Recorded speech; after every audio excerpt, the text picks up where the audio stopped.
Irène, cela fait 20 ans que ma mère et moi habitons dans cet appartement. Mais tu vois, l'endroit est dans un tel état de délabrement. Avant de partir, l'ancien propriétaire n'a jamais pris en charge les réparations que nous lui avions demandées maintes fois. On en souffre toujours aujourd'hui. Georges, je n'imagine que trop bien.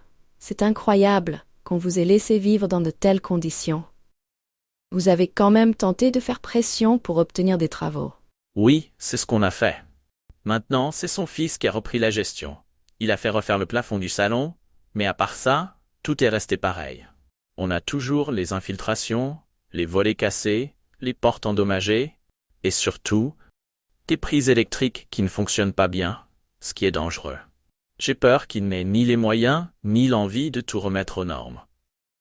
C'est vraiment désolant, Georges. Et puis, avec votre santé et celle de ta maman, c'est une source de stress inutile. Alors vous avez pris la décision de partir, c'est bien ça? Oui, on envisage de déménager. On aimerait trouver une petite maison en Provence, quelque chose de plus calme et mieux adapté. Je recherche une location-vente, une maison avec 3 pièces, un jardin et un garage, le strict minimum pour qu'on puisse retrouver un peu de tranquillité et rester proche des soins médicaux. Pour ma mère et moi. C'est une excellente décision, Georges. Après toutes ces années de galère, vous méritez un endroit sain et sécurisé. Sais-tu déjà quelles aides sont disponibles pour le déménagement et si quelque chose peut être fait pour t'aider avec la location-vente? Justement, c'est un peu là où je suis perdu.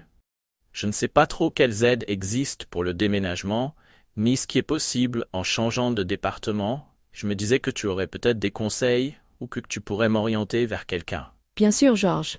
Il y a des aides au déménagement et des démarches spécifiques si vous déménagez dans une autre région. Je vais me renseigner, mais en attendant, tu pourrais déjà te tourner vers certaines associations ou services sociaux qui ont souvent de bonnes informations et des contacts utiles. Merci beaucoup Irène, c'est vraiment précieux pour moi d'avoir ton soutien. J'aimerais juste que tout cela reste entre nous pour l'instant, sans que le propriétaire actuel soit informé. Ne t'en fais pas, Georges, cela restera confidentiel. Et si tu as besoin d'en parler davantage ou que tu veux des informations supplémentaires, je suis là. Je vais aussi voir si je peux te trouver des contacts fiables en Provence pour te guider dans cette recherche.